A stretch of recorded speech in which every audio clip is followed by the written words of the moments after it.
तर या ठिकाणी संजय राऊतांनी विविध मुद्द्यांवर भाष्य केलेलं आहे। आपण बघूयात पुढच्या बातमीकडे।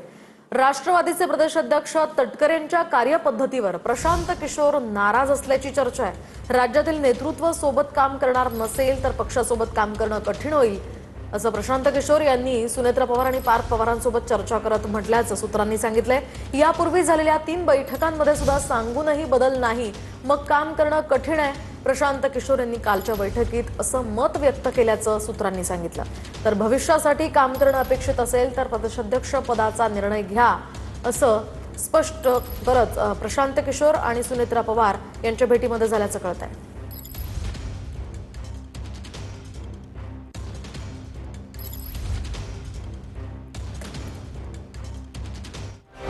राजकीय रणनीतिकार प्रशांत किशोर यांची काल उपमुख्यमंत्री सुनेत्रा पवार आणि पार्थ पवारांसोबत 6 तास बैठक झाली। या बैठकीनंतर राष्ट्रवादी काँग्रेस पक्षासाठी आगामी रणनीती ठरवण्याच्या कामाला प्रशांत किशोर यांच्याकडून सुरुवात करण्यात आली आहे। मात्र या भेटीवर भाजपकडून नाराजी व्यक्त करण्यात आली।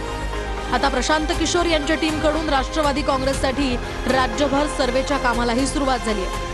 प्रशांत किशोर लवकरच सर्वेचा अहवाल सुनेत्रा पवार यांना सादर करणार असून या अहवालानंतर पक्षात मोठे फेरबदल केले जाणार आहेत। तसंच राष्ट्रवादीची पक्ष संघटना मजबूत करण्यासाठी प्रशांत किशोर यांच्याकडून विविध पक्षीय कार्यक्रम आयोजित केले जाणार आहेत। याआधी मे महिन्यात सुद्धा प्रशांत किशोर यांनी मुंबईमध्ये सुनेत्रा पवार आणि पार्थ पवारांची भेट घेतली होती। पार्थ पवारांनीच प्रशांत किशोर यांच्यासोबतचे फोटो सोशल मीडियात पोस्ट केले होते।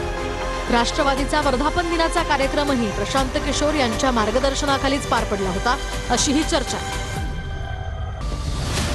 तर मुंबईतल्या देवगिरी बंगल्यावर काल तब्बल 6 तास चर्चा झाली।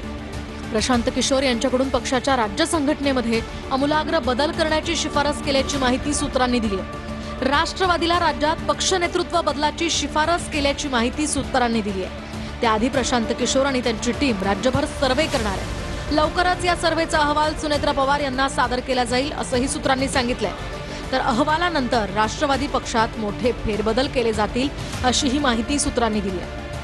शिवाय गुंगी गुडिया या टीकेवर सुद्धा कालच्या बैठकीत चर्चा झाली आहे। टीकेबाबत सुनेत्रा पवारांनी शांत राहून संघटनात्मक नियुक्त्यांवर भर द्यावा असा सल्ला प्रशांत किशोर यांनी दिल्याचंही कळतंय। तर दुसरीकडे सुनेत्रा पवार आणि प्रशांत किशोर यांच्यासोबत झालेल्या बैठकीनंतर भाजपनं नाराजी व्यक्त केली आहे।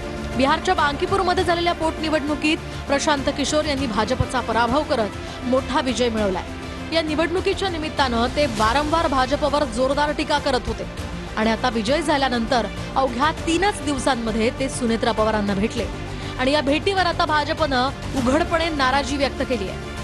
त्यामुळे भाजपचा पराभव करून विजय झालेल्या रणनीतिकाराशी मित्रपक्षानं वारंवार चर्चा करणं अयोग्य असल्याचं मत भाजप नेत्यांनी व्यक्त केलं।